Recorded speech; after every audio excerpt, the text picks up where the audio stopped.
জগতে এত সুন্দর পশু পাখি থাকতে পেঁচা কেন হলো মা লক্ষ্মীর বাহন? তো সেই বিষয়ে আজ আমরা জানব। ভিডিওর শুরুতেই সকলকে স্বাগত জানাই আমাদের সনাতন ধর্মীয়মূলক চ্যানেলে।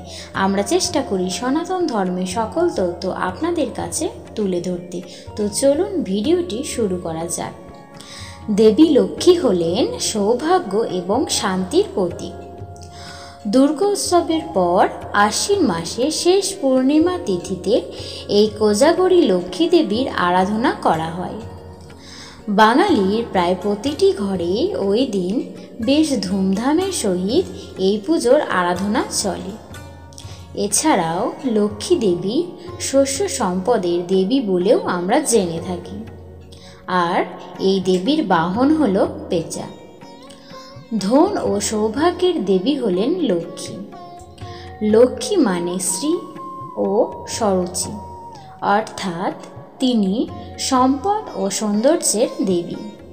তবে এই দেবীর বাহন এমন ক্ষুদ্র প্রাণী কেন?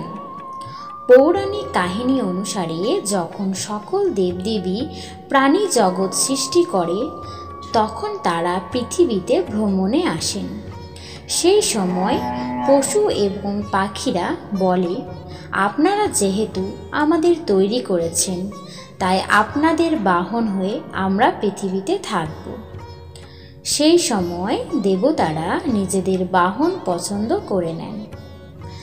যখন দেবী লক্ষ্মীর সময় আসে তখন তিনি বলেন, আমি যেহেতু রাতে পৃথিবীতে আসি তাই যে প্রাণী রাতে দেখতে পায় ও সারাক্ষণ রাতে জেগে থাকে সেই হবে আমার বাহন। তখন তিনি পেঁচাকে নিজের বাহন হিসাবে বেছে নেন। আমরা সবাই জানি পেঁচা দিনে ঘুমায় ও রাত্রেবেলা জেগে থাকে। জাগতিক বস্তু থেকে একটু দূরে নির্জনে এই যোগেশ্বর ও সাধুর সম্পদ রক্ষা করে পেঁচা। তাই এই গুণগুলি অর্থাৎ লক্ষ্মীর গুণ যদি কেউ পেতে চায় তাহলে তাকে এই ধর্ম অবশ্যই পালন করতে হবে। তো আজকের ভিডিওটি কেমন লাগলো? আশা করি আপনাদের ভালো লাগলো। তো অবশ্যই ভিডিওটিকে লাইক দিয়ে আমাদের চ্যানেলটিকে সাবস্ক্রাইব করে আমাদের পাশে থাকবেন।